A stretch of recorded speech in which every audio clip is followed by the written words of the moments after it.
Olá, amados devotos da Mãe Aparecida, está no ar mais um episódio do nosso Santo Cast, podcast aqui do nosso santuário. Sou o Kaique. Eu sou a Clara. E sejam muito bem-vindos a esse episódio. Quero desde já pedir que vocês possam se inscrever aqui no nosso canal no YouTube, nos seguir lá no Instagram, no Spotify, no Deezer e no Amazon Music. Quero agradecer a todos os nossos apoiadores que nos ajudam tanto aqui no nosso podcast. E hoje, com muita alegria, recebemos ela, que é uma paroquiana aqui do nosso santuário, uma pessoa tão querida, que vai falar um pouco sobre a sua área de atuação, uma área muito significativa para a nossa sociedade. Então, seja muito bem-vinda, Lia. Oi, eu que agradeço a você, Kaique, a você, Clara, por estar aqui, por essa recepção, né, que você falou, né, que você trouxe. E eu estou muito feliz, muito nervosa, mas muito feliz de estar aqui. Não precisa, tá tudo certo. E eu espero, assim, de coração, poder, né, passar tudo, né, o que a gente pretende, né, passar para todo mundo, tá? Com certeza, é uma alegria te receber aqui, viu? E para começar, queremos saber por que você escolheu a psicologia como área de trabalho? Tá, então vamos lá, é uma história bem longa, mas eu vou encurtar. Eu sempre admirei ser professora, né? E eu penso que as pessoas, né, da minha idade, da minha geração, ser professora era algo que chamava muita atenção, né? E aí eu fui educada e criada. Eu sou a primeira filha de 3 filhas. Então, eu fui educada, criada para ser dona de casa.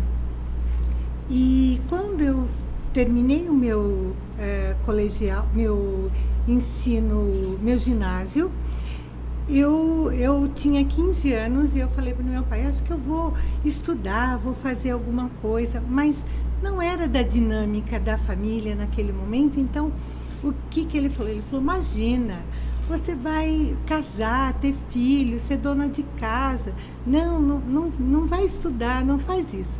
E eu entendi, né, daquela forma que eles, dentro da minha criação e educação, e eu fui seguindo a minha vida, fui trabalhar, trabalhei no escritório de contabilidade, meu primeiro trabalho, e aí eu fui fazendo coisas, fui me aperfeiçoando como dona de casa. Então fui aprender a bordar, aprender a costurar, aprender a pintar, fui fazer muitas coisas manuais. E eu sempre gostei muito de trabalhos manuais, então eu me identifiquei com isso. Eu me casei, tive os filhos, mas eu sentia que faltava alguma coisa na minha vida. Eu queria algo mais para mim. Eu fiz muitos anos chocolate, então eu nunca parei de trabalhar, mas trabalhava dentro de casa. E algo começou a remexer em mim, e aí eu falei, eu quero ser alguém, eu quero poder ajudar as pessoas, eu quero poder fazer algo que eu tenha contato com as pessoas. Aí eu pensei em psicologia, fisioterapia e fono. Aí eu prestei para psicologia e prestei para fisioterapia. E eu passei nas duas. E de repente eu passei nas duas, aí eu tive que escolher. E aí eu escolhi a psicologia. Só que antes de eu escolher a psicologia, eu não tinha o ensino médio. Eu fiz o supletivo. Com 43 anos, eu fui fazer o supletivo. E aí eu entrei na faculdade com 45 anos de idade. E aí a minha vida se transformou totalmente. Eu nunca mais parei de estudar, eu me dediquei e me dedico, né, bastante a essa identificação que eu tive com a psicologia. Então é isso, eu vi que foi algo que eu pude fazer algo diferente por mim daquilo que talvez os meus pais esperavam por mim, né? E eu construí a minha trajetória depois que os meus filhos estavam formados, aí que eu fui. Eu me formei com 48 anos, 49 em 2008 e aí eu comecei a trabalhar desde então na psicologia. Sensacional, tá? Eu acho incrível, não só por você ter escolhido psicologia, que vou deixar à parte, eu acho uma área extremamente necessária, extremamente maravilhosa, mas de você ter ido buscar, mesmo depois dos seus filhos, mesmo porque, querendo ou não, acho que fica meio que um limbo, né? Depois que os filhos estão criados e sai todo mundo de casa e tudo aquilo. Eu acho sensacional que você tenha voltado a estudar. Eu retomei, né? Eu mudei a minha história, vamos pensar assim, né? Dentro daquilo que eu construí até os 43 anos, eu mudei a minha história. Sim. Né? E pude fazer aquilo que foi um desafio para mim naquele momento. Então, eu acabei, desde então, sempre me desafiando. E olha, a gente nunca para de estudar. Eu imagino. Sempre tem. E a gente não estuda para o outro. A gente estuda para a gente, para que a gente possa ser melhor, entender, Sim. aprender melhor, para a gente poder ser melhor para o outro também. Sim. Né? Tá? Lia, qual a área da psicologia que mais que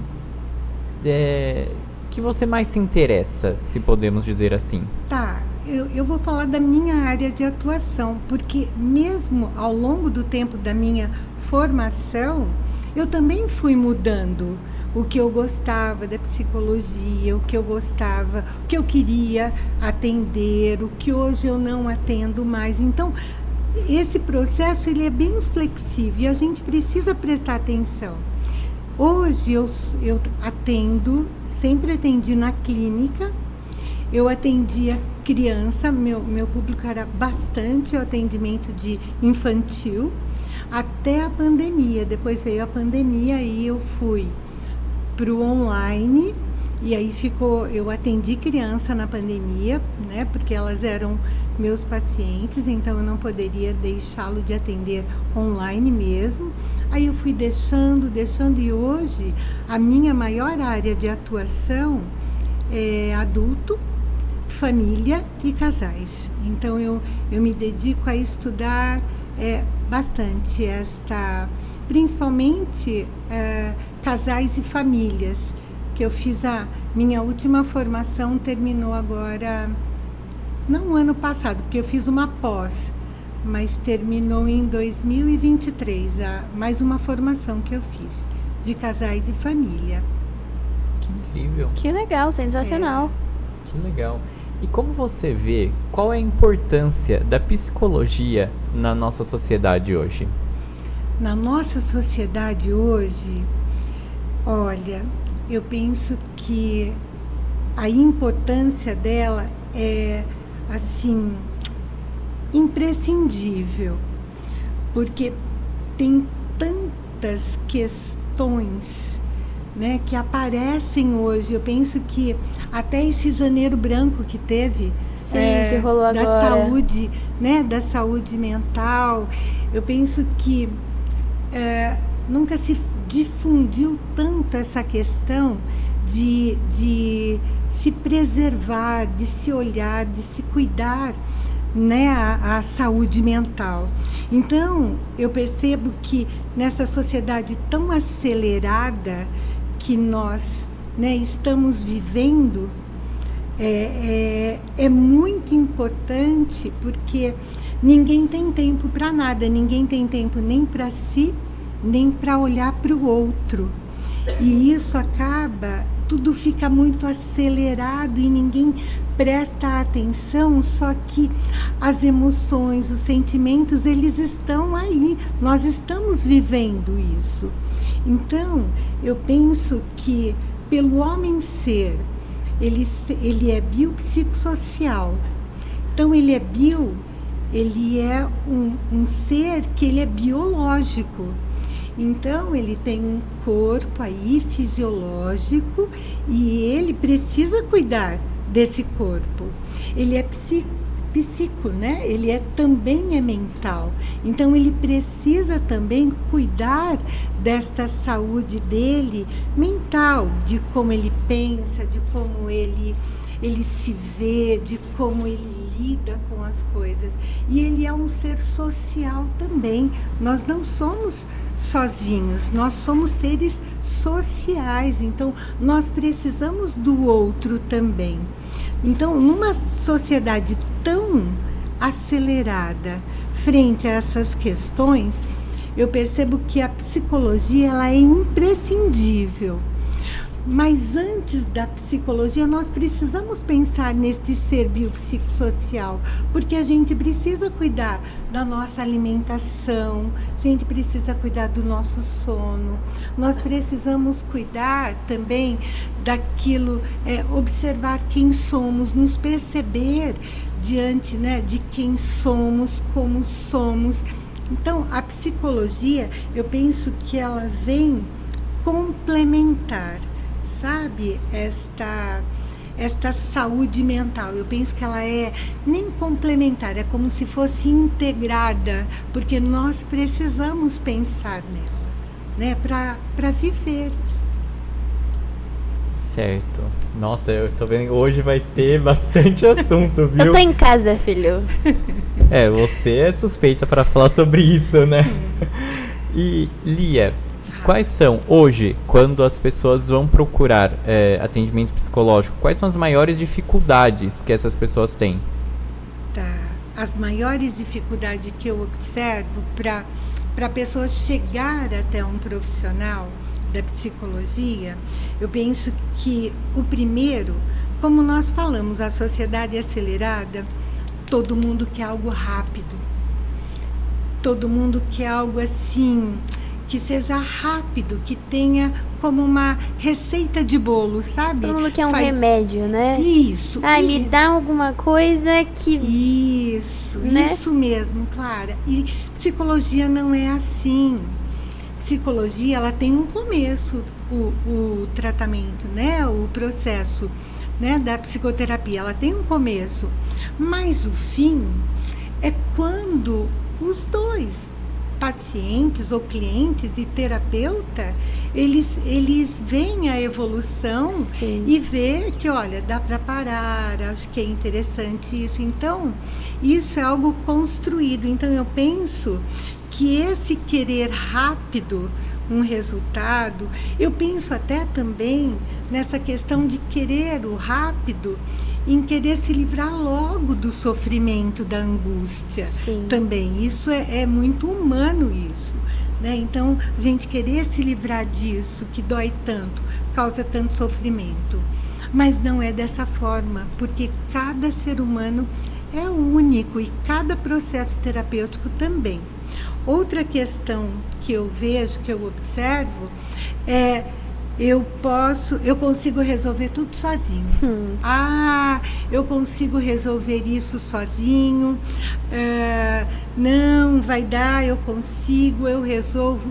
E às vezes a pessoa acaba levando essa questão, esse problema, por anos na vida e acaba desencadeando outras questões, um problema de estômago, uma pressão alta, acabam indo para o fisiológico, às vezes, algumas questões, né, que são emocionais. Então, eu vejo que esse eu resolvo sozinho, ele é muito real, ele é muito próximo da nossa realidade.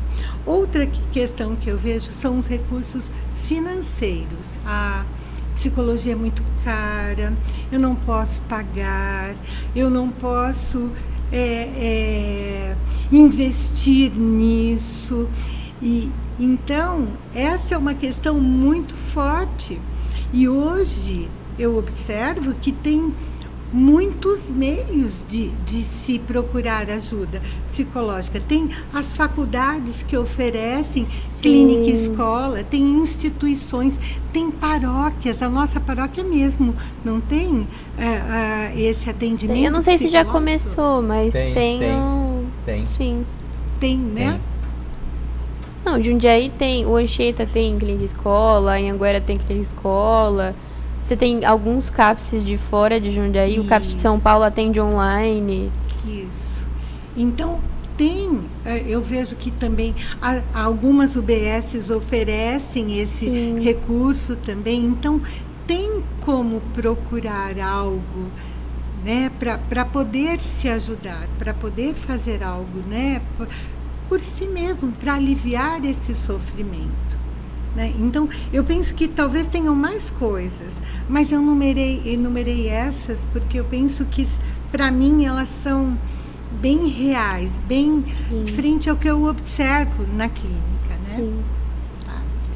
E pegando esse gancho desse assunto, nessa questão do atendimento psicológico aqui no santuário, é uma demanda extremamente alta, inclusive. A gente vê que tem bastante gente procurando. Se não me falha a memória, nós temos 3 ou 4 psicólogos que atendem aqui no santuário com uma demanda bem grande. Então, a gente vê que as pessoas buscam por isso. Que então, é uma bênção sim, isso, né? Que bom que as pessoas estão buscando. É, né? Sim, que elas têm Procuram. essa procura, porque Sim. acho que a Lia pode até falar melhor sobre isso. Antes as pessoas tinham meio que um preconceito com essa questão de psicologia, né? Sim. Porque eu não preciso passar com psicólogo porque eu não tô ficando louco, né? Ainda Isso. tem um pouco, tá?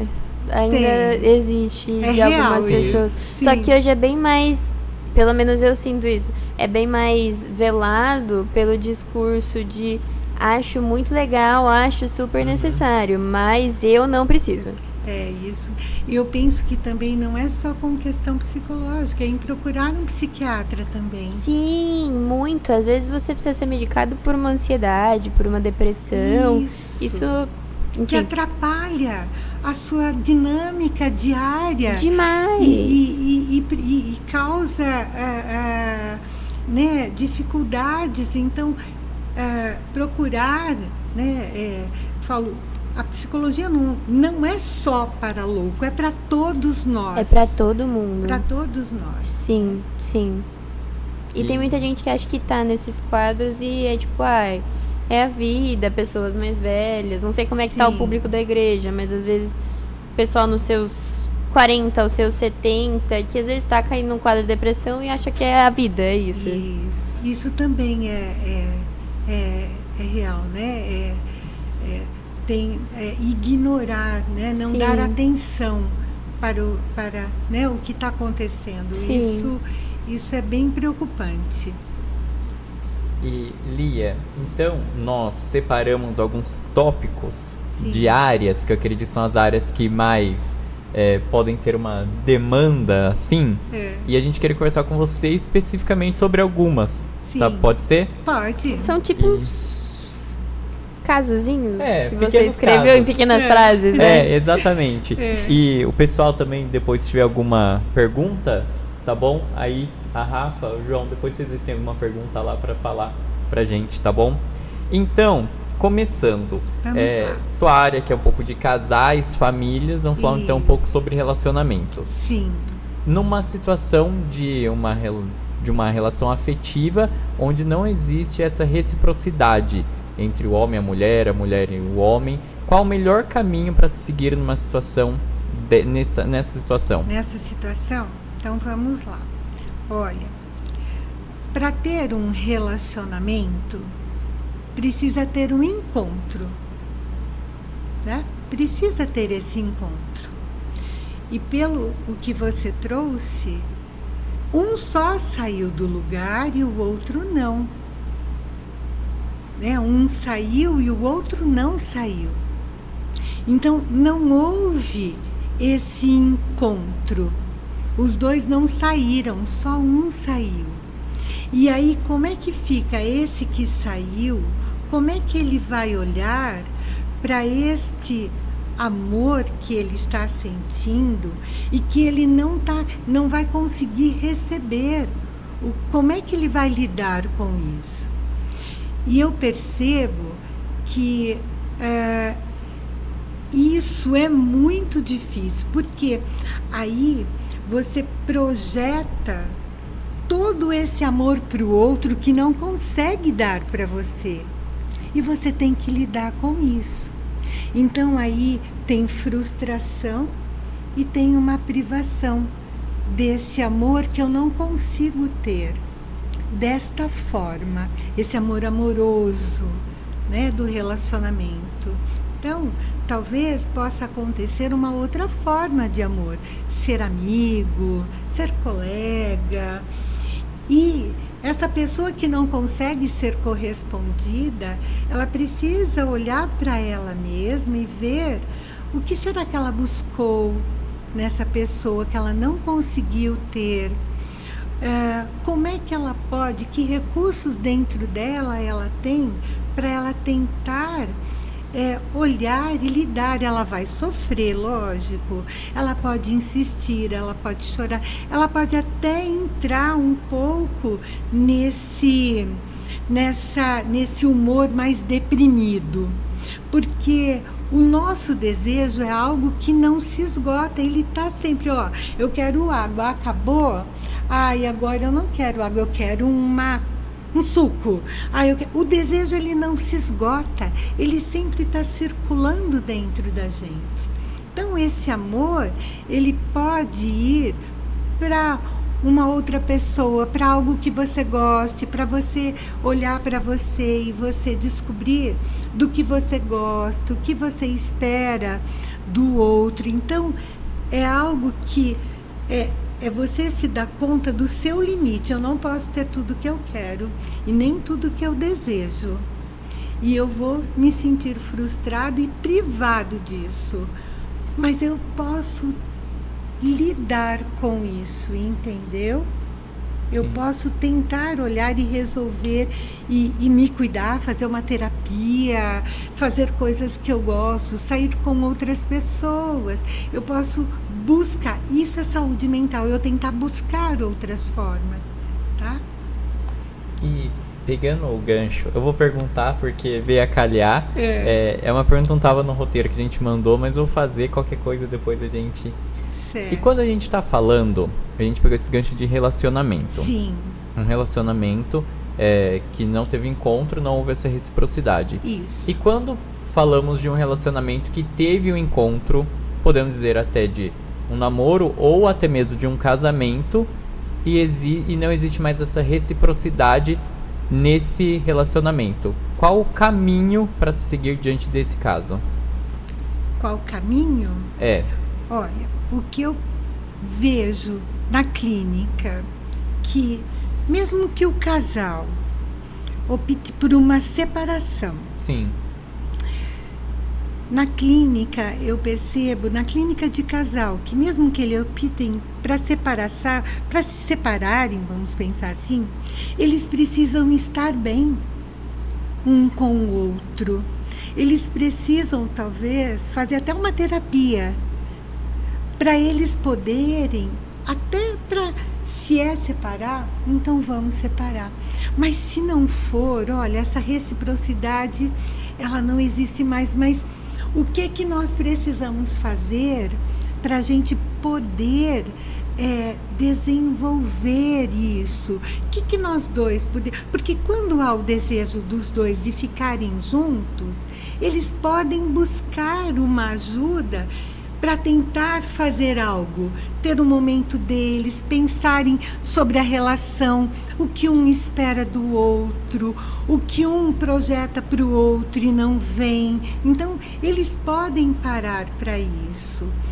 Mas eles podem também, de repente, resolverem não queremos mais. Mas se há muita briga, se há muita discussão, a separação vai ser muito dolorida para ambos. Então, talvez não é o melhor momento. Eu já atendi casais que eles optaram por separarem e eles continuaram na terapia para que aquilo fosse de uma forma mais saudável para os dois e, inclusive, para os filhos também. Entendeu? Para entender o que estava acontecendo, o que aconteceu com aquela relação dos dois.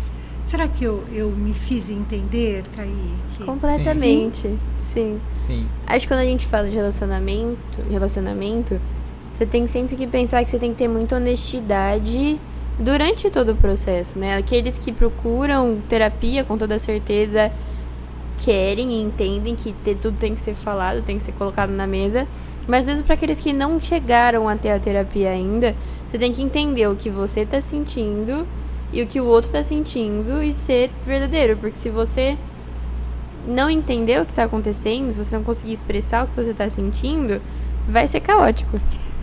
E tem que ter respeito. Sim. Pelo que o outro sente. Sim. Porque assim, as diferenças, quando a gente fala, um é diferente do outro, que bênção que é a diferença, né? Olhando de um outro lugar. Porque alguns casais acham que a diferença é o que atrapalha. E não é. Se a gente olhar de um outro lugar, a diferença é algo que é individualidade de cada um. E não significa que um está certo, o outro está errado ou vice-versa. Significa que somos diferentes, mas o que é que nós dois vamos fazer para construir uma ponte para a gente poder se encontrar, entendeu?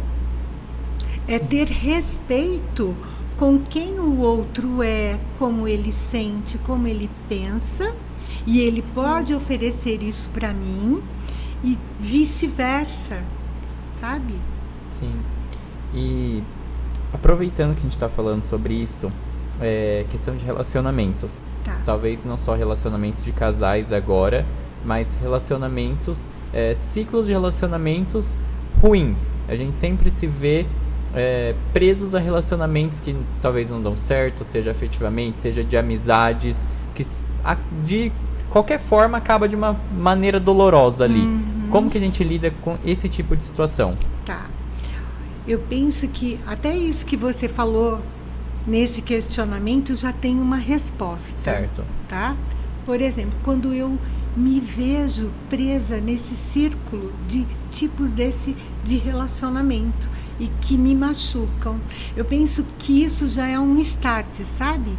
Para parar, para pensar que tipo de escolha eu estou fazendo para minha vida.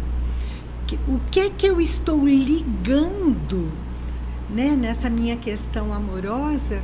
O que é que eu estou tendo falta, necessidade, ou quem eu sou para escolher algo que sempre me faz sofrer? Quem eu sou para ter esse tipo de escolha e eu me machucar com isso?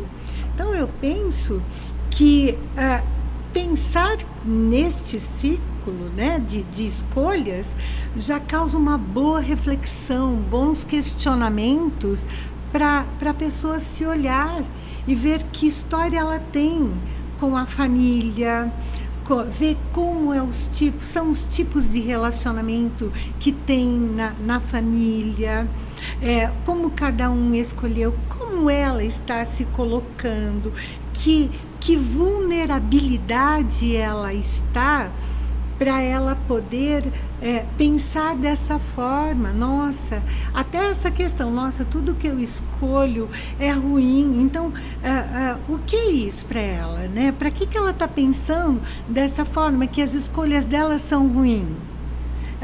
Às vezes ela está puxando para ela ou é do outro. Então, eu penso que tem boas reflexões. Sabe quando se vê desta forma e ela precisa, ou ele, né, precisa dar um tempo para pensar sobre isso. Que lugar esse relacionamento ocupa na minha vida, né, para que eu sempre saio dolorida. O que é que eu permito? O que eu não permito? Por quanto tempo eu permito isso? Quais são os sinais que às vezes eu não enxergo e estão ali na minha frente, nessa fase de conhecer um ao outro? Entendeu? Sim. E, Lia, como que a gente identifica e lida com a dependência emocional das pessoas? Tá. Olha, não tem receita de bolo, né? Uhum. Não tem. Eu penso que tanto a dependência, né, como padrões de apego, dependência ou uma exigência, fogem da naturalidade, vamos pensar assim, de um relacionamento amoroso. Quando se tem uma dependência, uma exigência, não aparece o nós no casal. E aí, quem é dependente ou quem tem muito apego sofre. Por quê? Porque se perde totalmente nesta individualidade, nesta forma de querer, de desejar. E aí vale tudo que o outro quer. E o outro, talvez, sendo exigente, ele exige cada vez mais. Exige cada vez mais. A dependência, ela vem quando você é dependente do outro, e isso vale para uma relação amorosa, para mães e pais dependentes desse filho. Tem uma necessidade minha, que é minha, e que ela precisa ser olhada para eu. Para que eu estou tão dependente? Sabe, desta pessoa, deste filho, deste marido, desta mãe, não sei. Então, essa dependência não é saudável para o relacionamento. Ela não preserva o eu de cada um e nem a individualidade de cada um. Faz sentido isso? Sim. E aproveitando, pegando o gancho nessa situação, eu achei bem interessante quando você colocou essa dependência dos pais para com os filhos. Tá. E existe, acho que a Má talvez vai saber da situação que eu vou colocar. Quando a mãe é tão... Eu não sei nem se a palavra certa pode ser essa dependência emocional. Ou até pode ser. Mas o filho, que às vezes pode ter alguma deficiência, alguma coisa, e a mãe é tão super protetora que às vezes ela barra, mesmo que inocentemente ou não por mal, sim, mas a evolução do filho. Sim. Como que pode se lidar com essa questão de chegar pra mãe e falar assim, viu, minha querida, dá uma segurada porque seu filho não tá... É difícil, é difícil. Deu pra entender mais a questão? Deu, porque isso é muito comum de acontecer. Porque o amor dessa mãe, esse filho, nós não conseguimos imaginar a dor dessa mãe e dos medos que ela tem frente a esta dificuldade que o filho tem, as limitações. Então é muito complicado. Por isso que a mãe precisa fazer terapia. Porque senão ela mistura tudo e ela acaba, às vezes, nessa superproteção, não conseguindo ajudar o filho a ter até as próprias conquistas que ele merece, que ele pode ter. Então, é com muita compaixão que precisa conversar com essa mãe, porque ela não tem esse entendimento. Ela às vezes fica presa, ela mantém preso por medo. Então é muito complexo isso, tem que ter muito cuidado, porque ela se vê como a única protetora desse filho mesmo. E se essa criança tem terapeuta, se tem uma equipe multidisciplinar, sim, vamos pensar, essas próprias terapeutas podem ir ajudando essa mãe numa orientação, olha, trabalha isso com o teu filho, faz isso, dê continuidade em casa a esses exercícios. Então, é com muito cuidado e zelo, porque a gente não consegue imaginar o que tem por detrás dessa mãe, desse medo, desse cuidado, entendeu? Tem que ter compaixão. Eu sei que é real, mas tem que ter. E muitas vezes ela não vai querer te ouvir também, se ela não tem se o filho dela não cresceu com essa equipe, se ele não cresceu com uma terapia, se a gente tá falando de algum tipo de deficiência menos, talvez, invasiva pro dia a dia dele, ela simplesmente criou meio que essa proteção. A gente até aprende na faculdade 2 coisas que eu acho muito legal, que é toda vez que nasce uma mãe, nasce um medo. E toda vez que nasce um filho, nasce um luto. Porque o seu filho nunca vai sair de você exatamente o bebê que você imaginou. Não é um bebê idealizado, exatamente. Né? Às vezes é pra mais, às vezes é pra menos. Isso. Quando, né, é uma situação que você não estava preparada, mas enfim. Mas mães. Isso.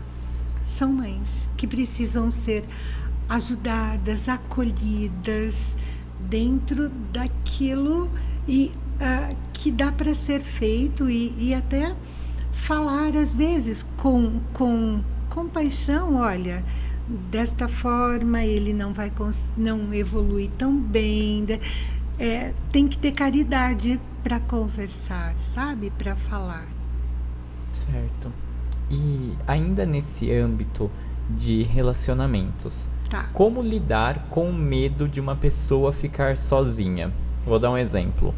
Principalmente em relação a amizades. A pessoa tem que se moldar aquele círculo de amigos, porque senão ela não vai estar ali naquele grupo, por medo de ficar sozinha. Como lidar com essa situação? Então, se a gente for pensar, na adolescência é muito comum isso, certo? Na fase adulta, não. Tem que ter um certo amadurecimento, tem que ter este amadurecimento, porque eu preciso saber quem eu sou, quais são os meus valores. Eu não posso viver em função de fazer o que o outro quer, o que o outro, para eu ser aceito. Né? Então, eu preciso prestar atenção se eu realmente... Será que é essa palavra? Cabo? Se você cabe. Né? Naquela situação. Isso. Sim. Ou nesse grupo. Será que é o grupo ideal para mim? Entendi. Será que eu sou feliz nesse grupo? Ou eu tenho que deixar quem eu sou para eu me pertencer nesse grupo? Tem que haver questionamentos, porque você abrir mão de quem você é por algum motivo, não sei se é por julgamento, alguma coisa, mas é você deixar de ser quem você é. E que hora que você vai ser autêntico com você? Porque você não está sendo nem autêntico com você e nem autêntico com o grupo. E aí você pode ficar mais sozinho ainda com o passar do tempo, não é verdade? Verdade mesmo. Acho que todas as situações que a gente falou até agora, você precisa de um chacoalho externo. Pra você perceber que você tá, sei lá, fugindo da sua essência, pra você perceber que você tá preso em um relacionamento tóxico, ou numa dependência emocional, ou enfim, você, na maior parte das vezes, você não vai enxergar sozinha. E acho que é aí que entra a terapia. Então, também. Porque assim, quando eu não tenho, eu vou procurar no outro, como você falou, preciso desse chacoalho, né? Mas se eu tenho um mínimo de experiências boas que eu tenho em mim, sabe, que eu lembro de coisas boas, eu tenho um mínimo. Você faz essa comparação. Eu posso criar outras formas, eu posso ser criativo. Sim. Sabe, o Winnicott fala muito disso, da criatividade. Então eu posso ser criativo comigo para buscar outras saídas para resolver, porque eu não posso depender totalmente do outro, outro. Sim. Porque senão eu não vou estar olhando para mim mesmo, por que eu quero, por o que eu preciso. Então, eu preciso olhar e ver que forma. Eu penso, Clara, que questionamentos são muito bem-vindos. Sempre. Sabe? Para que isso? Para que eu quero isso? Para que eu estou fazendo isso? Para que eu estou me sujeitando a isso? Para que eu tenho que dar conta de tudo isso? Então, se não tem uma psicoterapia, que é muito importante... Que ajuda a trazer esses ajuda, questionamentos que muita gente não puxa sozinho. Isso. Eu percebo que se tem algo que está me fazendo sofrer, é isso que é importante. Sim. Sabe? Eu falar, bom, por que eu estou... Para quê? Eu estou me permitindo sofrer tanto nisso, com isso. Porque eu penso que a minha proteção depende de mim. Eu preciso me respeitar e eu preciso me perceber. Então, se eu esperar que o outro me proteja, que o outro me respeite, qual que é essa linha? Qual que é essa divisão entre o que é meu e o que é do outro? E aí? Fez sentido? Tudo bem? Pra mim faz todo sentido. Pra você faz todo sentido? Não, pra mim, Eu pra acho você... Posso fazer uma pergunta que vai fugir completamente? É que você falou de Winnicott e aí veio pra mim. Qual é a sua abordagem? Eu gosto, eu fiz psicanálise. Eu ia perguntar se você era psicanalista. Eu fiz a formação, eu sou psicóloga e fiz também a formação em psicanálise. E você clínica hoje como psicanalista? Então, eu já estudei muito Freud. Certo. E eu gosto muito de Winnicott. Eu gosto muito de Winnicott também. E eu gosto muito da sistêmica, Legal. tá? Que são as relações. Sim. Então, eu estudo os três, entendeu? Uma coisa mais Isso. que transita. Legal. Não sou completamente, né? Não vou para outras áreas de forma alguma. Porque a corrente de Winnicott é psicanalítica. Certo? Sim. Então, tem uma boa conversa sobre isso. Legal. Tá? Então, eu gosto muito de Winnicott. Ainda mais se você trabalha bastante com relacionamento, relações Sim. familiares, o Winnicott é relacionamento na veia, né? É. Isso mesmo. Então, eu gosto muito. Legal. Eu viajei totalmente agora. Escorregou na maionese. Você tem um psicólogo? Tenho, mas... Você assim, sabe a abordagem dele? É uma pergunta muito legal de se fazer. Não fazia a mínima ideia disso. Não, Porque de tem verdade. muitas abordagens. E eu acho legal a gente falar sobre Sim. isso. Porque tem muitas abordagens e, às vezes, você procurar um profissional, você precisa se identificar com ele. Com certeza. Com a linha de raciocínio, de pensamento, de condução que ele... Porque cada um tem o seu jeito. Eu tenho o meu jeito, minha característica de ser e de olhar para a minha abordagem. E tem que ter essa identificação. Então, se não tem essa identificação, não desista. Procure outro. Às vezes, perguntar é legal. Às vezes, perguntar é indiferente. Às vezes não vai fazer nada por você. Sim. Né? Uhum. Então, se você não pergunta e gosta do jeito que a pessoa aborda, gosta das reflexões que você leva, tem uma construção de vínculo, tá Sim, tudo bem, sim. né? Tem gente que fala que, ainda mais pra quem faz terapia há bastante tempo e sente que deu uma estagnada, que é legal você trocar de abordagem, Sim. testar novas técnicas, novos jeitos de trabalhar aquele mesmo problema. Isso. Que às vezes você acha que é até o psicólogo e não tem nada a ver com o psicólogo, né? Se você troca de abordagem, dá um ar novo pra coisa. É legal. E cada abordagem, ela tem a sua técnica, a sua parte teórica, as suas ferramentas, né? Então, é de cada uma, entendeu? Resumindo, a abordagem é a técnica, a forma que o psicólogo utiliza A para poder... psicologia, sim. Isso que ele vai se aprofundar É, para porque atender. você tem várias teorias dentro da psicologia. Isso. As teorias viraram abordagens específicas. Sim. Então, psicanálise é muito diferente de uma TCC, por exemplo, que faz muito sucesso hoje. Uhum. Que é mais a conversa. Psicanálise, não sei se é como você usa, mas normalmente é uma coisa que você deixa mais o paciente... Ai, a refletir. minha, a gente conversa. Isso é de cada profissional. Sim, sim. Tem o psicanalista que é mais enraizado em Freud, né? Isso. Tem outros que não. Sim. Então, eu não sou essa enraizada em Freud. A gente conversa. Eu escuto, Sim. mais que eu escuto, lógico. Sim. Mas eu não fico calada. Eu consigo, né? Eu preciso devolver aquilo que eu estou ouvindo. E aí há muita troca. E então, cada abordagem tem o seu encantamento, a sua forma. A TCC é completamente diferente.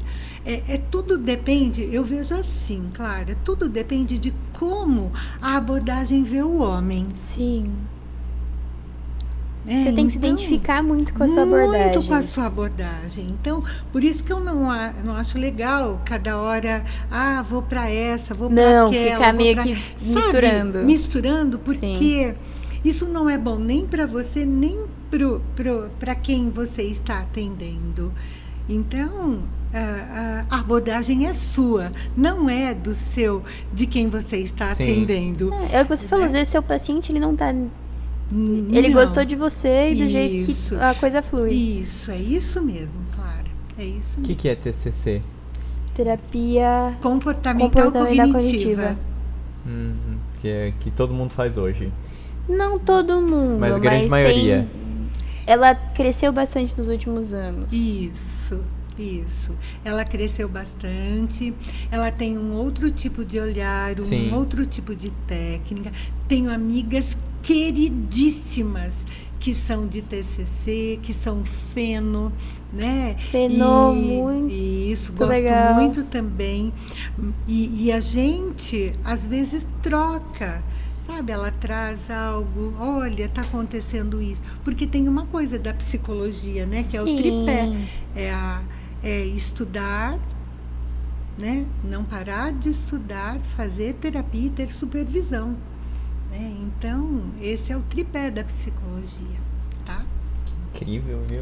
Não sabia. Não encanta isso? É muito legal. Você vai fazer psicologia não também, vou. né? Eu te passo uns livros, eu te empresto. Passo, isso daí não é comigo não, viu? Lia, então vamos falar um pouco agora sobre família e traumas. Tá. Acho que é um assunto bem tenso atual. também, né? Então, vamos primeiro... Eu sei que existe o caso materno, só que acho que o caso paterno é o que mais acontece, né? Mães que criaram os filhos solteiras e depois esse filho ficou adulto, como que ele lida com esse trauma da ausência do pai? Esse trauma pode acompanhar ele e desencadear na vida adulta ou não? Como que funciona isso? Então, você já está determinando algo. Sim. Uma mãe solteira que cria um filho sozinho, esse filho vai ter um trauma. Não necessariamente. Ele pode ter um avô que está nesta acabou função. Substituindo. Isso.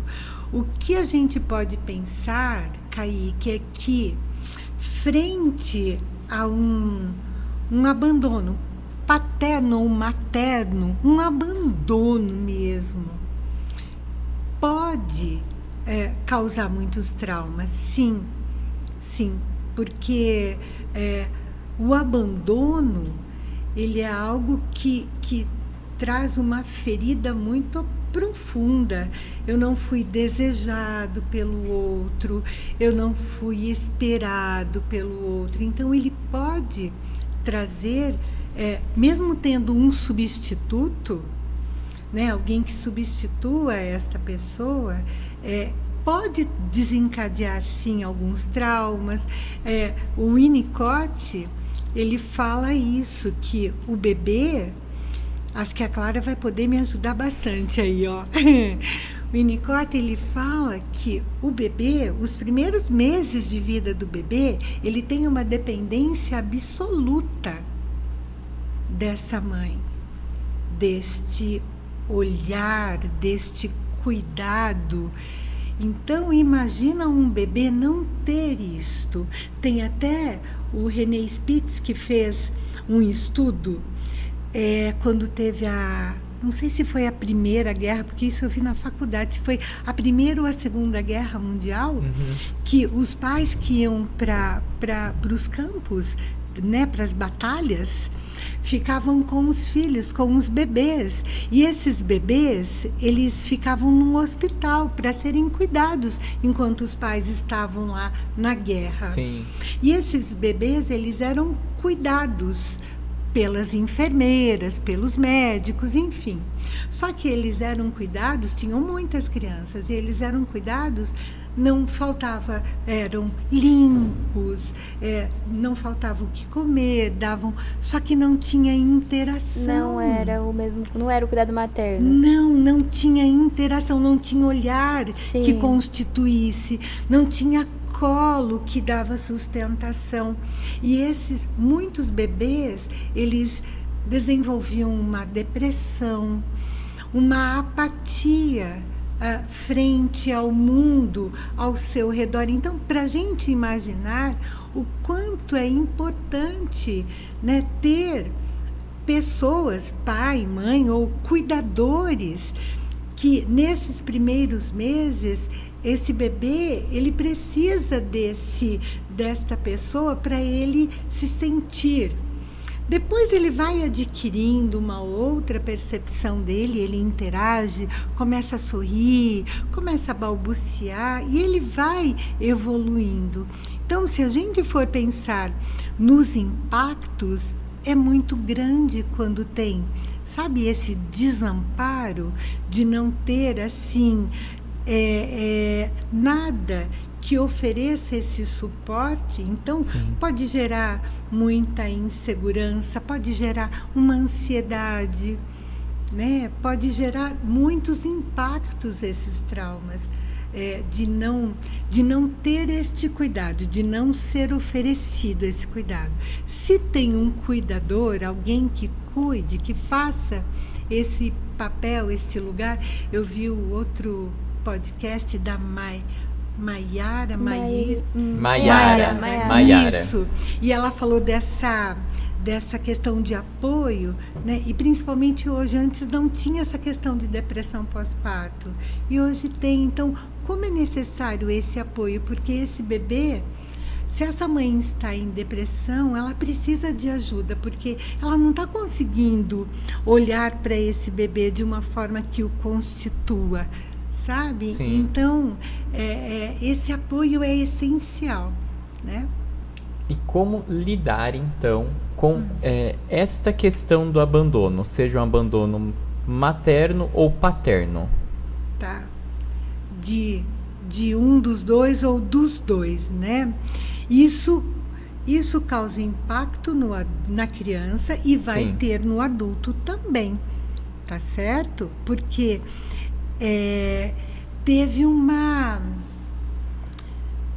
ficou uma lacuna ali de algo que não foi oferecido, não foi construído. Então, esse adulto, ele pode ter dificuldade em se separar das pessoas, ele pode ter dificuldade em perder as pessoas, ele pode ter um apego muito grande, uma dependência emocional das pessoas. Então, ele apega-se demais. Ele pode também ter um complexo de inferioridade. Pode aparecer muitas coisas, inclusive uma revolta sobre isso, sabe, em relação a isso. Uma culpa pode aparecer, porque às vezes, nossa, a culpa é minha disso ter acontecido. Então, isso é muito real. E eu diria mais, Kaique, hoje esse abandono não é só de quem não tem pai e mãe. Hoje em dia, o abandono ele está acontecendo com pai e mãe dentro de casa. Porque negligência, ou não consegue, nem sei se vai tanto pela negligência, mas também pode ir, mas é aquele pai e a mãe que trabalha demais, que não consegue ter um tempo de qualidade Sim. com esse filho, que não consegue sentar para brincar, sentar para educar, para ensinar, que frente a alguma situação que tenha que lidar ali, a primeira coisa que oferece é uma tela de celular, e essa criança ela fica que nem um cabresco, né? Assim, ó. E ela não olha nada do que tá. Uhum. É que nem quando a gente para e vai rolando, quando você vê já foi 1 hora no celular e não consegue olhar, não ouve ninguém, nada. E a criança, ela hoje em dia eu percebo que às vezes dá o celular para a criança ficar quieta, para a criança não dar trabalho, e isso é muito complexo, porque aí não ensina a criança. E é uma criança, né? A lidar tá nela, com isso, não, tá nela sim. ser inquieta e fazer barulho. E isso, a brincar, Sim, não é sim. verdade? Então isso é muito real. E a gente, quanto mais a gente interage com as crianças, mais a gente ensina e ajuda eles, né? Nós ajudamos eles a desenvolver habilidades. Sim. De saber esperar, de que eu não posso tudo, de que eu tenho que me conter um pouco agora. E isso para cada fase do desenvolvimento. E é bom para os né? dois lados, né? Pelo menos eu penso que é muito bom para os pais também, porque você desenvolve, além do bebê, esse vínculo pai, mãe, criança, que vai refletir muito no adolescente, no Sim. adulto, Sim. na relação futura. Sim. Isso é muito real nos dias de hoje, esse Sim. abandono, né, dentro da própria casa, sabe? Ou terceirizar uma educação. Sim, completamente, né? Isso. Então, não é quantidade de tempo, é qualidade de tempo que eu Sim. tenho. O quanto eu tenho de disponibilidade, Sim. né, para estar ali, para lidar.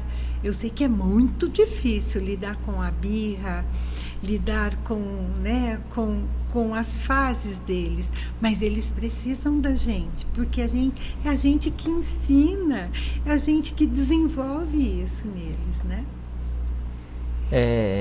Lia, Oi. existe uma técnica, eu sei que lida mais com essa questão de família, uma técnica que você gosta mais de usar para abordar essas questões de traumas familiares? Olha, na minha abordagem, eu lido conversando e refletindo. Cada abordagem, ela tem a sua, como nós falamos, a sua ferramenta, a sua técnica. E hoje tem muitas abordagens, né, que tem ferramentas, técnicas, tem até uma que chama EMDR, que é um nome em inglês, mas eu não vou saber falar. Pior que eu também não conheço. Mas tem, e ela é uma dessensibilização, e ela é pelo movimento do olho, alguma coisa assim. Uma coisa mais análise sabe? do comportamento. Eu não sei, mas eu penso que é mais para neurolinguística, para algo assim. Sim. Eu penso, eu estou falando, mas eu não sei, Sim, tá? sim. É o que eu imagino. Então, cada uma ela tem a sua característica para lidar. Eu penso que todas podem oferecer algo para quem chega na sua clínica para trabalhar este trauma, sabe? Mas hoje tem muitas abordagens novas, diferentes, né? Que elas trabalham, é reconhecida pelo nosso CRP, né? Então, tem muitas abordagens hoje, tá? E aproveitando, é um outro assunto que também não tava, mas eu vou perguntar porque eu acho que é muito interessante. Eu não sei nem como que eu não coloquei isso. Mas como que a gente vive o processo de luto? Tá, nossa, você quer uma receita? Não, mas... É porque eu acho eu tô que... brincando. Acho que é um assunto que que às vezes a gente tem medo de encarar, né? Mas que é inevitável. É inevitável, isso mesmo. É algo muito real, inevitável. E cada um, Kaique, tem o seu tempo. Sim. De elaborar o luto. E cada um tem a sua particularidade para elaborar esse luto, sabe? Quem essa pessoa, o que essa pessoa representava, o que ela significava na vida. E é muito dolorida a separação. É muito dolorida. Eu sei que o luto, ele tem alguns processos. Primeiro, ele tem algumas fases. Ele tem algumas fases. Sim. Que agora eu não vou conseguir falar para você. Mas não tem um tempo. É assim, lógico que quando fica muito tempo, e é algo a se pensar. Mas é algo para ser observado também, de como as pessoas em volta desta pessoa que está vivendo esse luto, observar como ela está lidando com o dia a dia dela, com quem, se ela conversa, se ela está quieta, se tem alguém que ouça, que tem essa disponibilidade para ouvir essa pessoa falar da outra pessoa, se ela consegue fazer as atividades dela diária, porque às vezes ela não vai conseguir. Então tem que ter sempre alguém ali para poder ter este suporte, porque Sim. cada um lida de uma forma e o luto é difícil para todo mundo. É algo que ninguém quer passar, mas todos vamos passar por ele, não é? E eu acho que essa questão do luto é algo que vem assim literalmente de uma hora para outra, né? Porque Sim. você não estava esperando por aquilo. Pode ser. Vou até dar um exemplo que eu vivi ano passado, de que uma parente minha perdeu o bebê, e na verdade o bebê nasceu, ele acabou falecendo, e aí eu nunca precisei resolver nada de velório, de enterro na minha vida. Aí sobrou pra mim resolver isso. Tá. E aí, gente, é tanta coisa, e você, assim, ter que escolher um caixão. Isso, é terrível isso. Muito, porque, tipo assim, eu vejo por mim, naquele dia eu acordei, fui trabalhar, tava no escritório, eu cheguei 7:30 da manhã, vem pra cá que você precisa resolver. Então muda o seu dia, o dia que você precisa resolver coisa de escritório, você tá escolhendo um caixão. Isso. Então é algo que é forte, né? É forte e olha, adorei.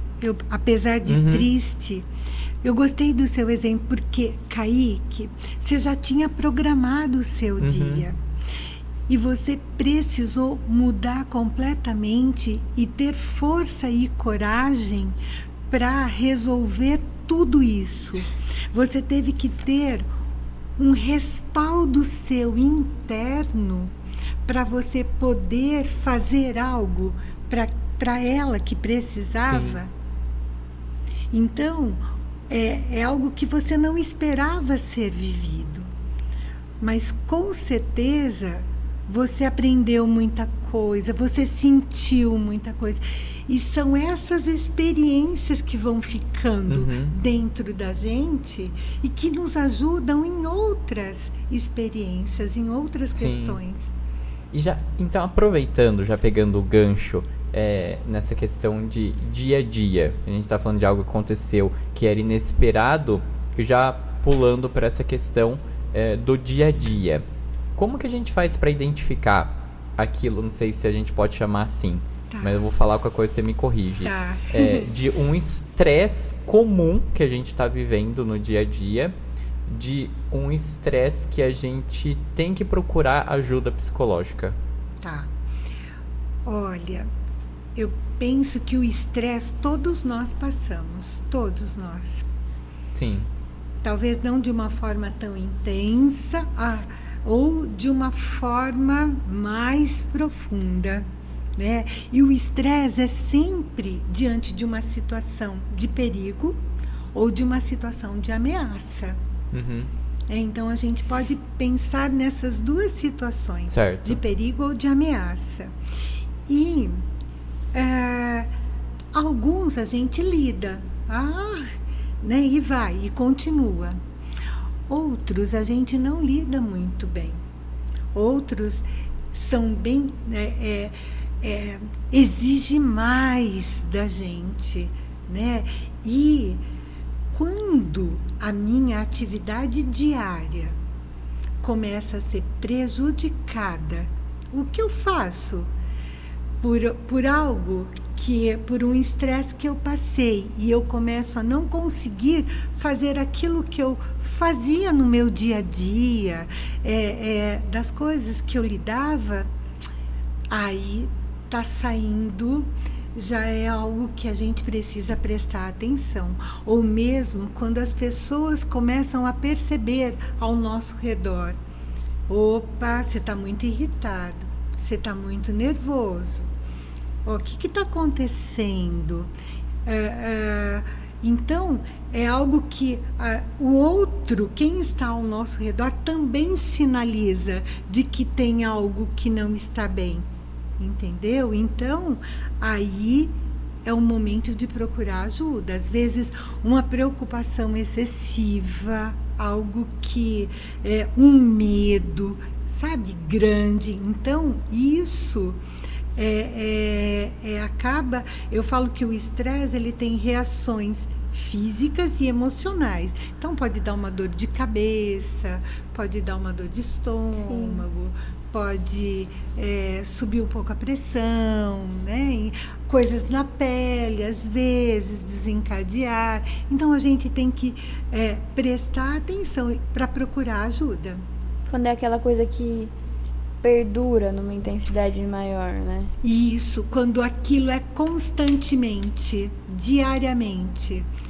Isso também pode não é ocorrer. Progressivo, porque o estresse, ele teria que ser progressivo, né? Isso, e ele tem vários níveis. Então, dentro deste comum, é aquilo que sobe e desce, né? Você sai do corpo e volta para o corpo, né? Mas diante de algumas situações, você sai do corpo e é difícil demora para voltar. Bom, essa questão de estresse eu não passo, então... Não, você é bem tranquilo. Eu sou bem... Olha, sou mesmo. Sou mesmo. Isso é um elogio. Você devia aprender mais comigo a ser tranquilo, sabia? Não é verdade, Elô? Eu acho. Nossa, o que é? Viu só? Até sua mãe concordou. Viu só? Quem foi esse tchim-tchim assim, João?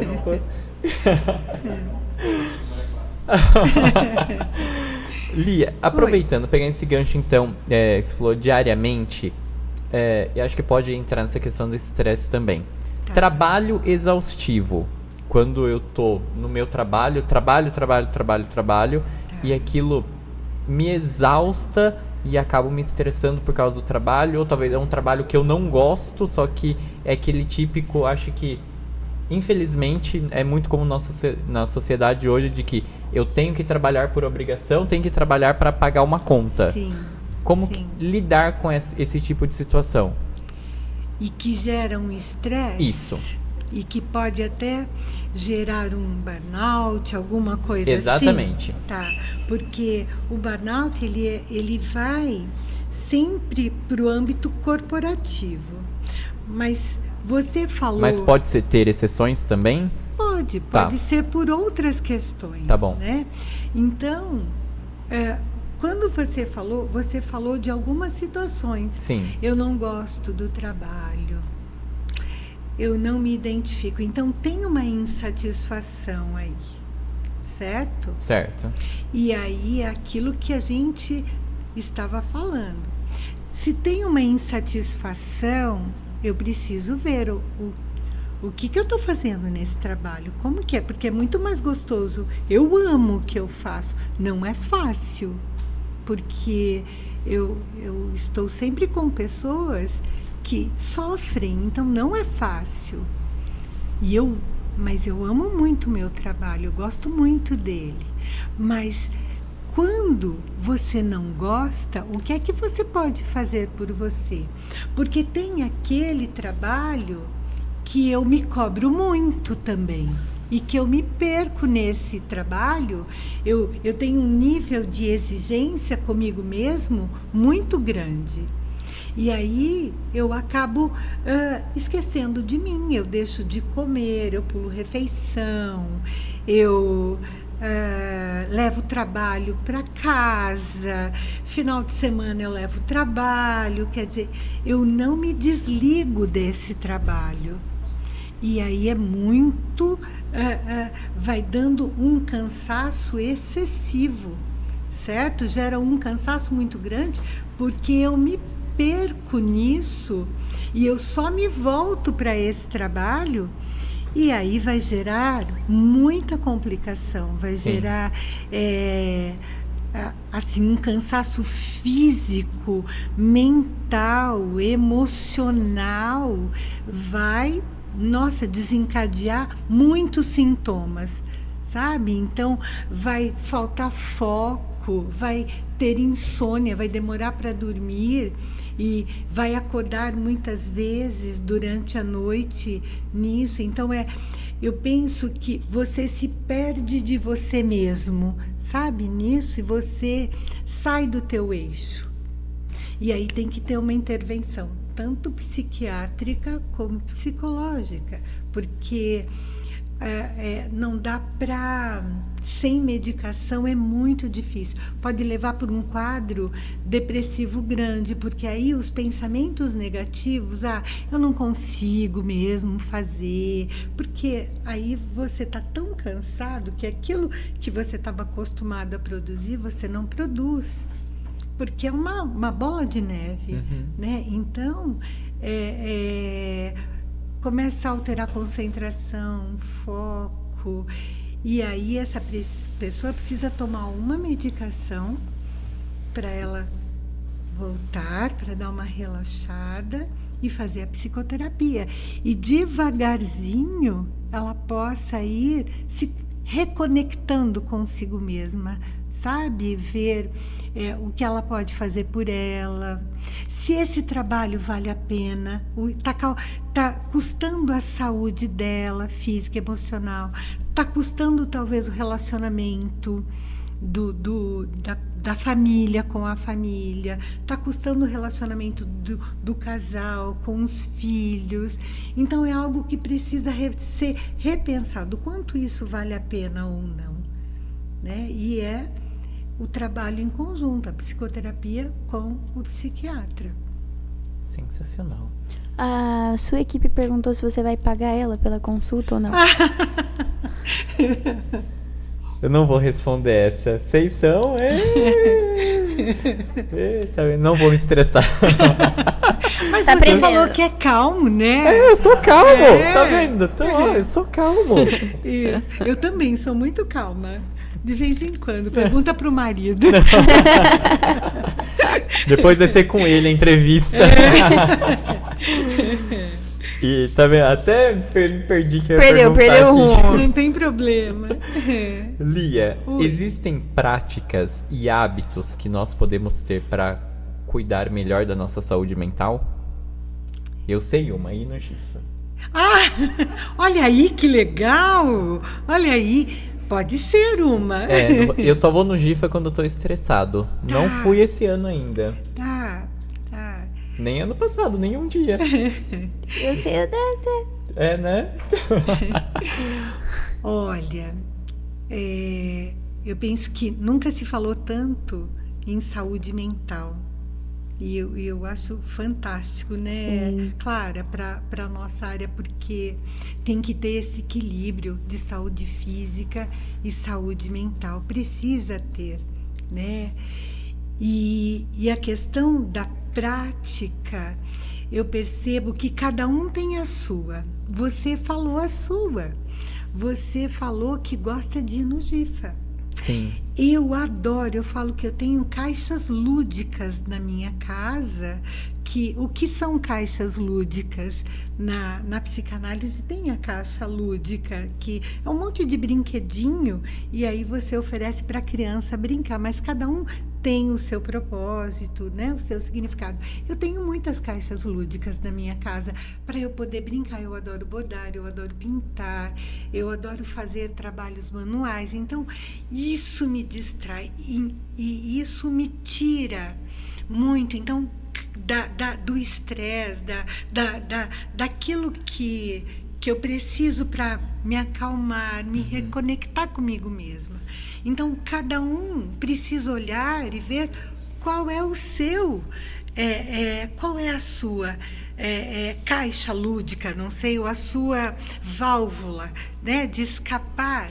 Mas uma das coisas que eu penso, Kaique, é aquilo que nós falamos, cuidar da saúde, da alimentação, cuidar do sono. Isso é saúde mental.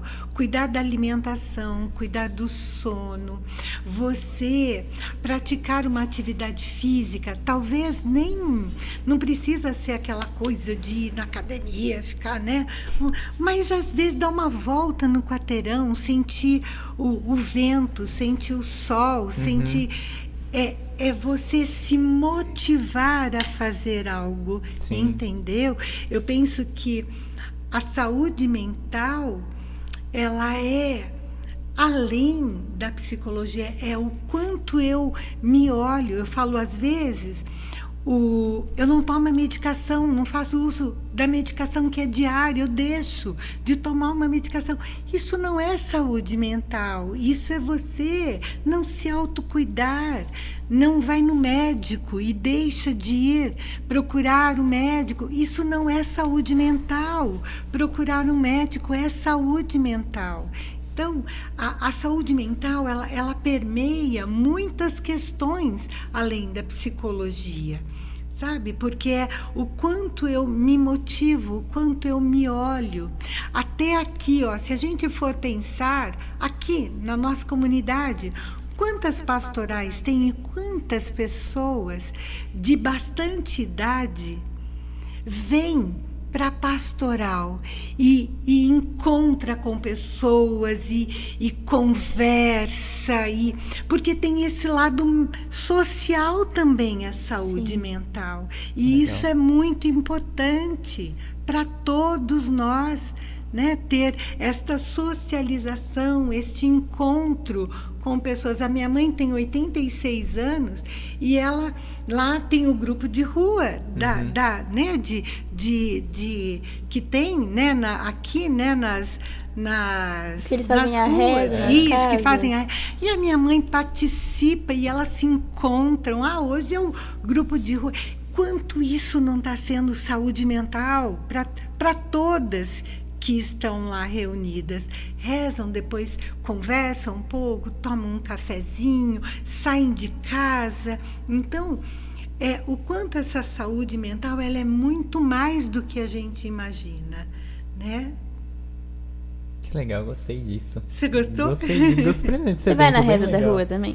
Não vou. Eu ainda não tenho idade para participar.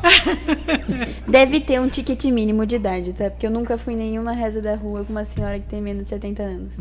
Não, exatamente. Exatamente. A mais nova tem 70. Com certeza. Acho que é obrigatório. Pelo menos. É obrigatório. Mas é muito legal isso que você falou. Você tem que ter aqueles 30 minutinhos de atividade diária que fazem, sei lá, a ocitocina fluir pelo seu cérebro. Isso, é isso. Vá recalçada. Você tem que ter aquele seu momento, isso, seja lá o que for. Isso. Sim. Que é uma disponibilidade para você mesmo, para você parar, né, até ir no mercado para elas. Sim. Né, é bom, então é muito importante. Saúde mental é muito mais do que a gente imagina, né? E aproveitando que a gente está falando sobre saúde mental, quais são os maiores mitos que existem sobre a psicologia? Na psicologia? Eu vou falar um que eu acho que vocês já sabem. Que psicólogo é pra louco, né? Gente, exatamente. E acho que essa é a maior barreira das pessoas, né? De não procurar terapia. Em pleno século XXI, com toda essa transformação que ocorreu, né? Essa saúde mental em alta. O que eu penso até que é importante, né? Cada mês tem um propósito, né? Eu penso que essa ideia de que psicólogo é para louco é muito triste isso, né? Eu falo que ele não é só para louco, é para todos nós que somos um pouco louco também, não é? Ai, gente, quem não é louco, pelo amor de Deus? Calma. Então, eu penso que esse é um mito muito grande, e eu penso que outro também é o que nós já falamos aqui, é a receita do bolo. Todo mundo quer uma receita. E se a gente for lá, dar uma gugada lá e olhar, tem receita para tudo. Sim. Mas a terapia, ela é única, porque Deus é tão maravilhoso que não tem nenhuma Eliana, senão judiação, né? Então, ele nos fez únicos. E essa unicidade, a psicologia, ela preserva isso, né? Então, o que é meu talvez não sirva, não se encaixe em você, porque eu sou única, você é único.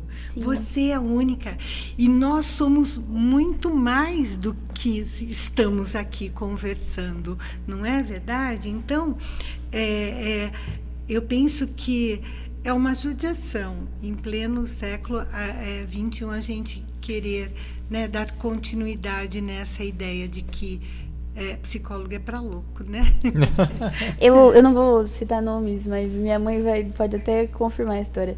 Eu ouvi de um senhor da minha família outro dia que, enfim, situações em que minha família estava assim, então, mas e se a gente for procurar um psicólogo, né, para ajudar, não sei o quê? Aí ele falou, não, porque eu não sou louco. Então é melhor morrer, né? Porque se eu já estiver louco. Aí eu falei pra ele, pois é, mas eu também não sou louco e eu faço terapia desde os 10 anos de idade. Ele ficou quieto. Também nunca mais a gente se falou direito, mas até aí tá tudo bem. E olha, outra coisa que eu acho super interessante, eu nem sei se cabe, eu pensei agora, mas essa história de que porque a gente é psicóloga, a gente analisa todo mundo, né? Ai, sim! E não é assim? De forma alguma. Ufa. Eu vou te dar uma receitinha. Nem receita eu posso dar. Aqui, a Lia já vai me passar aqui, ó. Um fitoterápico. Nem receita eu posso, imagina, eu tô brincando. Próxima gravação eu não tô.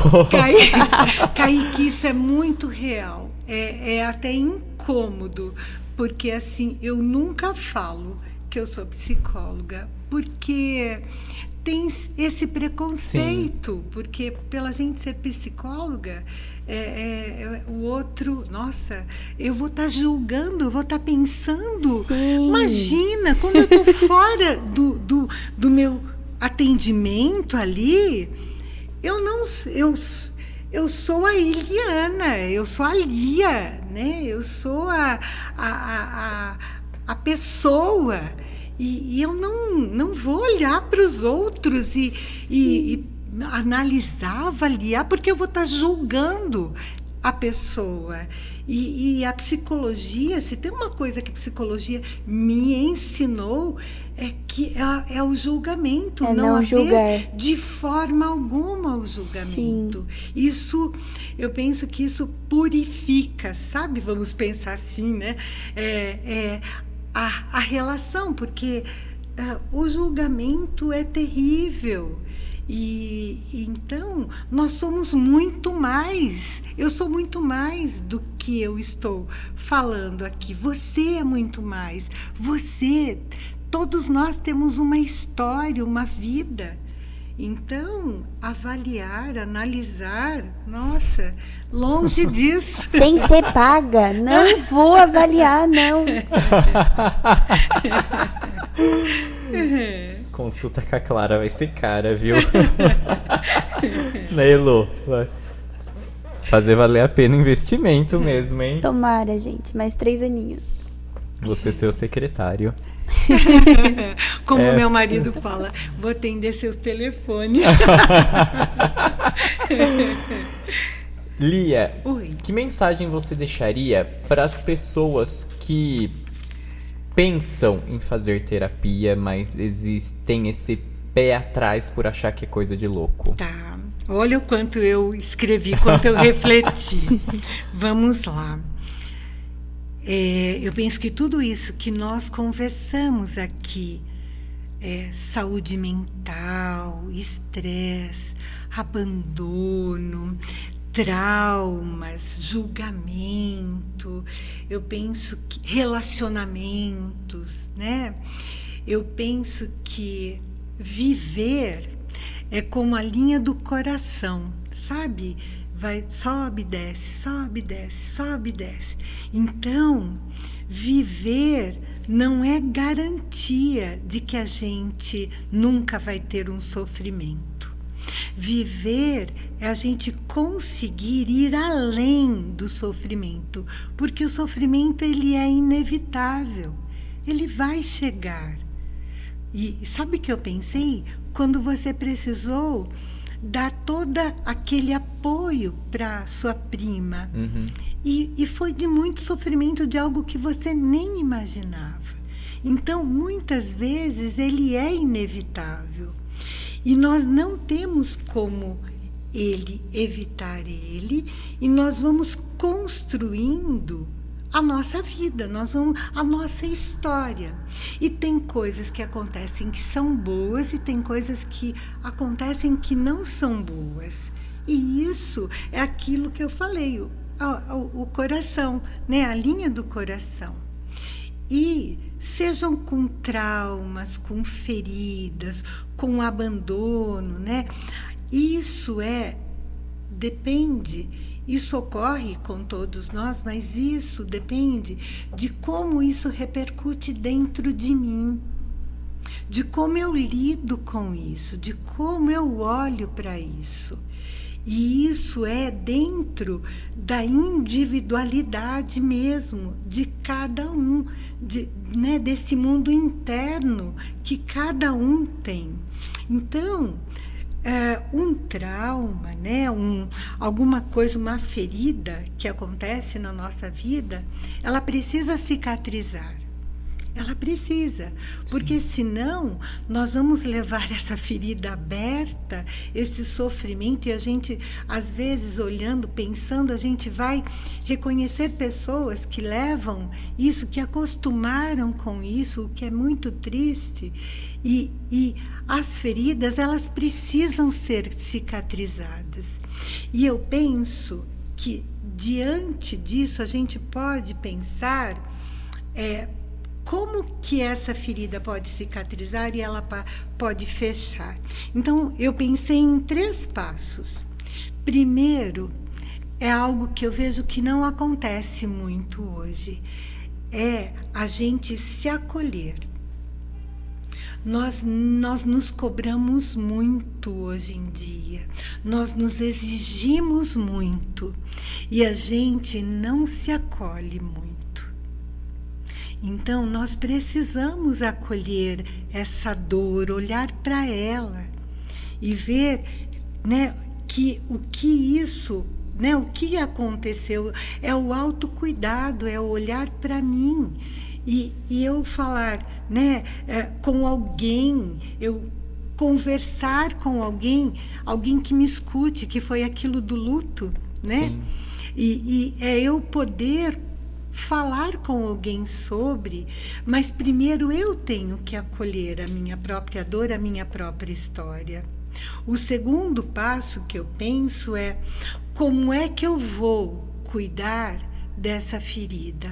O que eu vou fazer para criar ou para gerar uma cicatriz? Eu vou dar pontos? Eu vou passar algum remédio? Eu vou fazer... Que tamanho, que profundidade que tem essa ferida na minha história, na minha vida? Então, dentro disso, eu preciso ver isso que eu vivi, que efeitos ele causou em mim.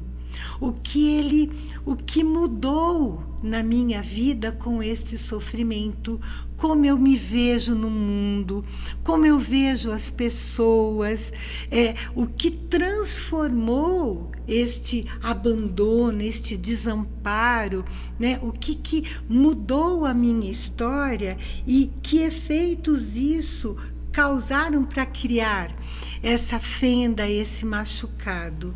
E o terceiro passo é a gente se olhar, é ver que recursos emocionais eu tenho para olhar para essa cicatriz e ir além da dor, porque quando há cicatriz é para não ter mais dor, porque está cicatrizado, mas nem sempre isso acontece. Se eu olho para essa cicatriz e ela não me dá mais dor, como é que eu faço? Eu tenho que recorrer a experiências anteriores minhas, de como eu lidei com situações difíceis, de como eu resolvi, como eu fui criativa para resolver um problema. Então, de outras experiências que eu passei, boas, e que eu consigo olhar para essa cicatriz e de um outro lugar e falar, nossa, eu aprendi isso, eu aprendi aquilo, sabe? Para olhar para ela. Só que muitas vezes eu olho para essa cicatriz e ela pode doer. E essa dor, ela vem de algum ressentimento, de alguma mágoa em relação a alguma pessoa, de alguma raiva que foi construída frente de algo que você viveu e que você não estava, né? Foi muito dolorido para você. Então, quando eu olho para essa cicatriz e tem esta dor por conta dessa mágoa, por conta desse ressentimento, por conta desta raiva, desta revolta que eu tenho, eu preciso recorrer à minha memória e olhar para mim e olhar que eu tenho limite. E a partir desse momento que eu reconheço, que eu olho para esse limite, eu posso olhar diferente para essa cicatriz e saber que a partir de agora que eu reconheço o meu limite, que eu me respeito, que eu me percebo, eu posso fazer diferente. Não vai acontecer mais isso. Eu abraço a minha vida, a minha história, porque o ruim faz parte também. Eu não posso negar, né, algo que aconteceu ruim. Então eu preciso, e se eu não tenho, eu preciso buscar. Se eu não tenho isso, eu vou buscar na terapia para procurar desenvolver habilidades, porque talvez não foi desenvolvido em mim essas habilidades por conta dos traumas, das coisas que eu passei. Então eu vou procurar na terapia para tentar desenvolver esta habilidade de poder ressignificar isso e de saber que eu tenho um limite agora e que eu me respeito, eu posso fazer diferente, eu posso criar outros recursos para desenvolver, né? Então, a terapia, ela vem aí. Então, eu penso que todos nós precisamos honrar a nossa história. Nós precisamos, é nossa história. Ela trouxe algo para a nossa vida e a gente precisa olhar talvez de um outro lugar ou construir, desenvolver recursos, mas a gente precisa honrar o nosso limite, né? E que também não vai causar mais dor, mas honrar a nossa própria história, porque ela faz parte da nossa história e isso não tem como mudar. E eu penso que a terapia, ela é um grande desafio. Nem sempre quem quer está preparado para passar pelo processo, porque às vezes não está, não dá conta, porque a terapia ela é um desafio, né? E quando o outro ele não é sincero, ele conta mentira para gente, não é para gente que ele está contando mentira, é para ele mesmo, né? Que ele conta essa mentira. Então, essa terapia, a terapia ela vem com um desafio para a gente ter esta escolha de encontro com quem nós somos. E qual é a nossa percepção, como eu me percebo e o respeito que eu tenho por mim. Porque eu preciso ter respeito por mim. Né? Então, eu penso que viver, né, o Sartre ele fala, eu até escrevi, viver, que é da fenomenologia, mas eu gosto de, né? Viver é ficar se equilibrando o tempo todo na vida. E aí nós vamos vivendo entre escolhas e consequências, principalmente quando a gente é adulto. Respondeu pra você? Responde, não só pra mim. Isso? Não só pra mim, viu? Acho que depois dessa... Mas eu achei tão profundo isso, porque é a nossa vida. Nós não podemos ter receio de quem nós somos por medo de julgamento do outro, porque eu vou ser alguém vai me recriminar, não, eu preciso sempre acreditar em mim, porque se eu não acredito em mim, quem é que vai acreditar em mim? Eu preciso confiar em mim. Sim, sem dúvidas. Então, João, preparado? Aí, tá certo já? Tá? Mandaram algumas perguntas pra você nas redes sociais do SantoCast. O João vai fazer. Ah, é? Tá bom? Tá preparada? Não. Vamos lá. Eu tenho a Clara aqui pra me ajudar. É bem tranquilo uma das perguntas. Eu selecionei 3 aqui, 2 delas têm vínculo uma com a outra. Tá. E eu vou pegar uma delas aqui, ó. Como a espiritualidade pode influenciar minha saúde mental?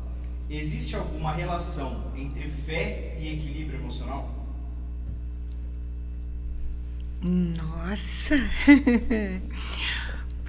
Olha, eu vou falar do que eu sinto, do que eu percebo, porque no atendimento nós não evidenciamos assim a crença, a espiritualidade, a religião do outro, né? Eu respeito, por isso que não tem julgamento. Nós respeitamos o que é do outro, seja ele a crença que for, a espiritualidade que for.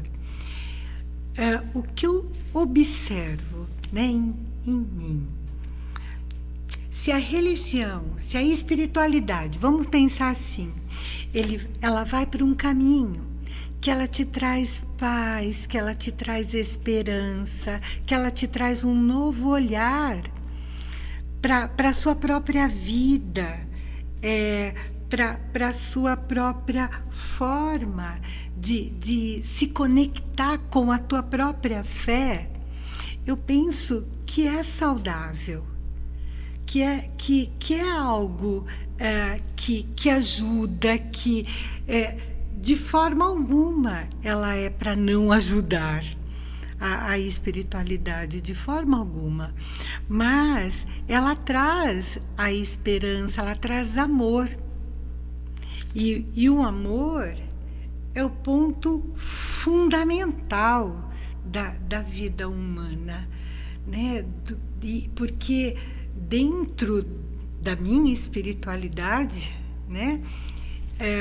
O amor engloba tudo, entendeu? Então, dentro dessa espiritualidade, se ela te traz esperança, se ela te traz amor, se ela te traz um olhar diferente para com o outro, para com você mesma, por que não ser um equilíbrio emocional aí, né? Dentro de uma linha onde você se reconhece, onde você não perde totalmente esta noção de quem é você, de quem é o outro, de como ela vem, essa espiritualidade, entendeu?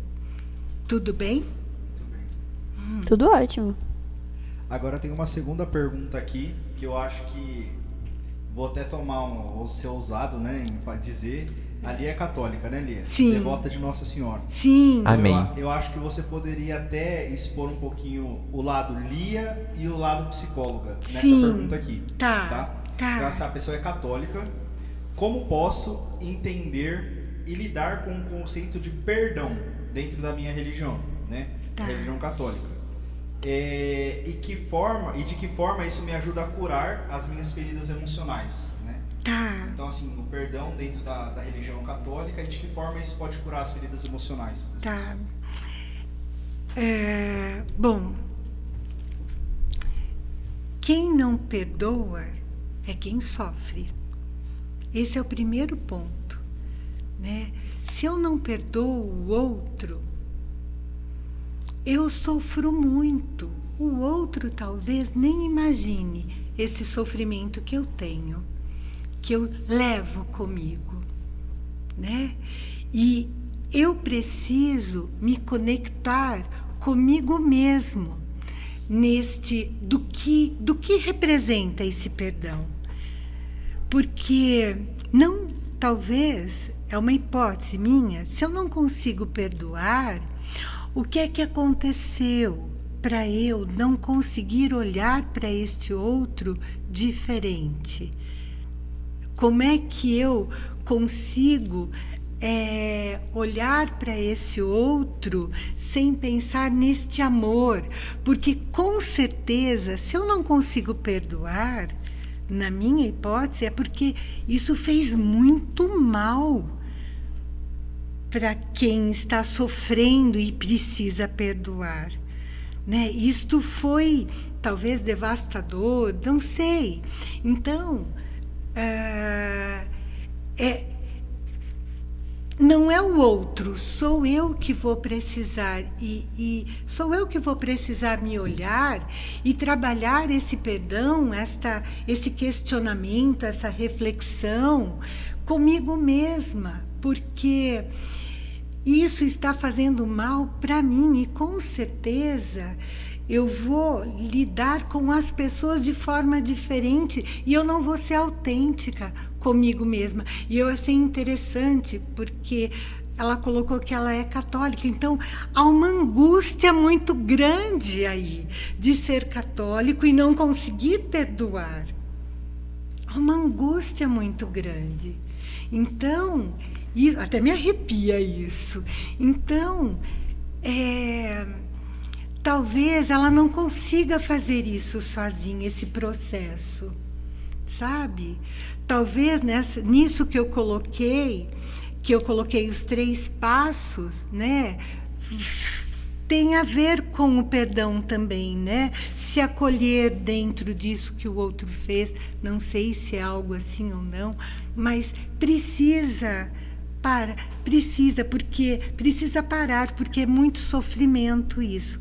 E tem muito sofrimento nessa pergunta, né? Nossa, olha só. Depois fala que a psicóloga não analisa, viu? Só a pergunta já mandou o resumo. Não! Isso que eu esqueci de falar, o que é a minha fé para mim, né? Então, agora sai da psicóloga e entra na Lia, na Eliana. A fé é algo muito importante para mim. É algo que eu preciso desta conexão.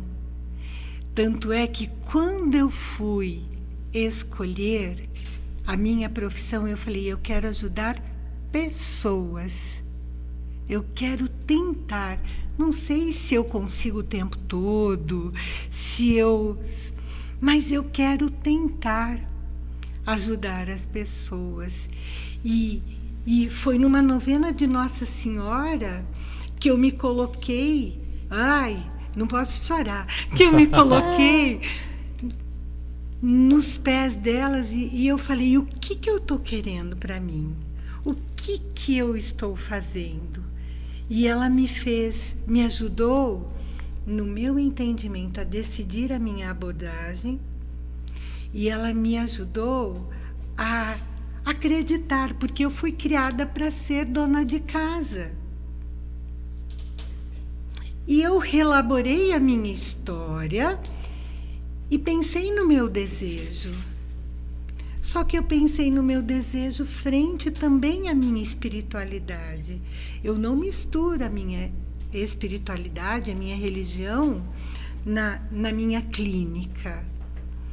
Mas eu falo que quem tem algo, quem tem, qualquer que seja a religião, eu vou falar da minha, ela tem que sair pelos poros, pelo olhar, sabe? Ela tem que sair de uma outra forma, entendeu? Então, eu sempre acreditei nisso, porque eu pensava, como que eu não vou falar de Jesus Cristo? Como que eu não vou falar de religião? Porque a gente cresce, eu cresci dentro. E eu vi que eu construí que eu não preciso falar, mas eu posso estar lá inteira, para olhar, para escutar, para estar junto, entendeu? Para construir esse processo terapêutico. Tá? Olha só que Lindo. incrível, viu? Lindo. Gente, Li é muito bom, hein? Amor? E indo para os finalmente do nosso podcast, a Clara vai fazer 10 perguntas para você. Oxi, não acabou? Não, mas aí a gente já tá aí meio fora do tópico já. É mais pra você como pessoa. É o nosso pop quiz. Tá? Então são 10 perguntas curtinhas, você me responde a primeira coisa que vier na sua cabeça. Tá, opa, tá certo. Tá bom? Tá, que venha a sabedoria. Vem a luz. Uma música que te faz chorar. Vixe, tem tantas.